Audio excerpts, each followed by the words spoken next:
So the Dallas Mavericks are the third team to clinch the NBA playoffs, and as usual, I have to give them a playoff profile.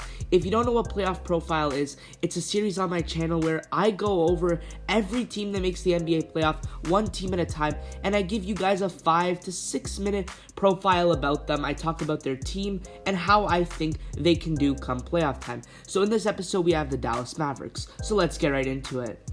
The Dallas Mavericks are a very, very interesting team.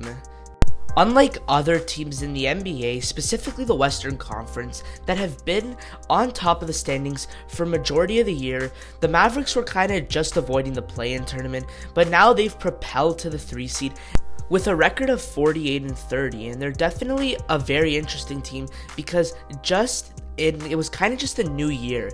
Ever since the beginning of 2022, early January, that's when they really started to heat up. They've changed to a top defensive team in the NBA.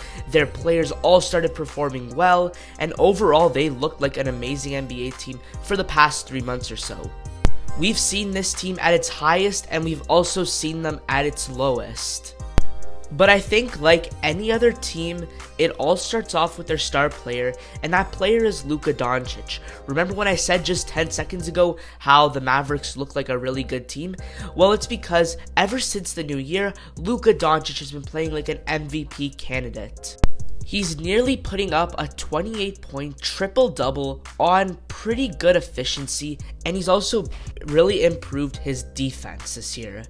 Now that stuff is kind of all the usual. We kind of always see that from Luka Doncic every year, but what's really changed for the Mavericks, the thing that just clicked in the middle of the season, is how the team around him, Luka Doncic, has changed.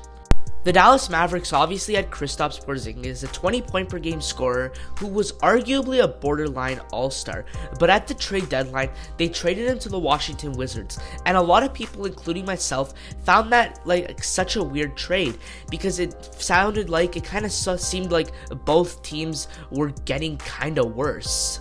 The Mavericks were losing their only reliable big man on the team, and the Wizards were losing a lot of shot creators that could have been useful with Bradley Beal out for the entire season. But the trade went through, and obviously now the Mavericks have really improved. I think the biggest reason for this is because now that the Mavericks acquired a guy like Spencer Dinwiddie, Luka Doncic now has a lot more flexibility on the court, specifically on the offensive end. He can now work off the ball more, doesn't always have to have the ball in his hands. Other players can create their own shot and run the offense. It takes a huge load off Luka Doncic, and overall, it just makes them excel so much as a team. So theoretically, it was a very good trade for the Dallas Mavericks.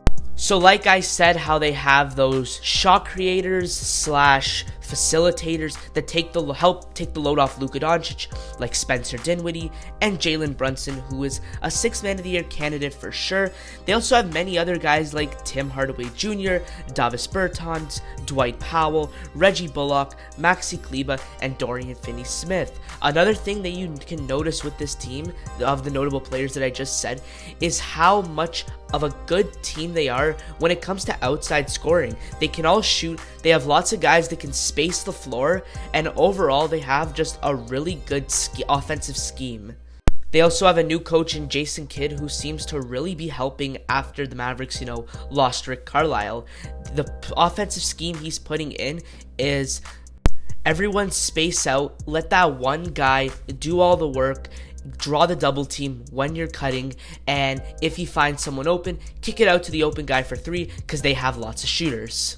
So that's a look at some of the Mavericks players and team. Now I'm going to get into how I think they can do in the playoffs. If the Mavericks continue to play like this in the playoffs when they're 100% healthy, they can definitely go very, very far.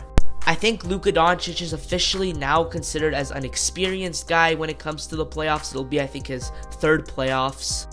And the rest of the team isn't too bad. You got the shot creators, you got the shooters. You got a very, very good defense. Like I said, I think they've had a top 3 defense in the entire league over the past few months. But the thing about this team is the fact that they don't have a true big man.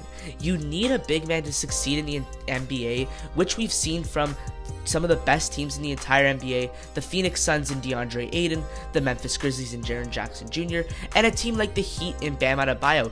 You need a good big man that is a borderline all-star or an all-star to succeed.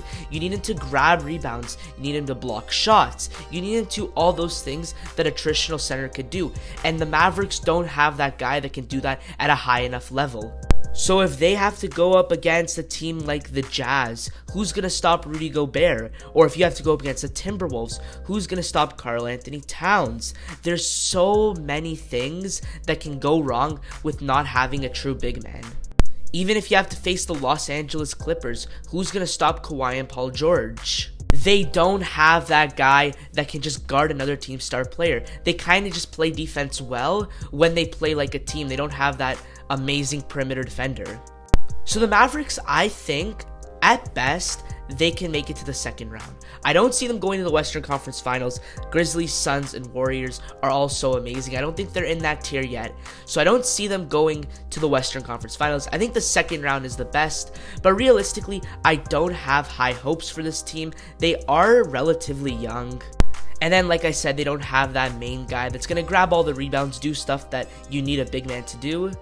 And it's going to really hurt them, and I think they're going to lose in the first round. Whether they play the Jazz with Gobert, the Nuggets with Jokic, the Clippers with Towns, yeah, I don't see it happening this year for you guys, Dallas. So that's going to wrap up this video, guys. I really hope you enjoyed. Be sure to subscribe and check out some of my other playoff profiles. I'll put a link to the playlist in the description, as well as putting this video in the playlist, and I'll see you in the next one.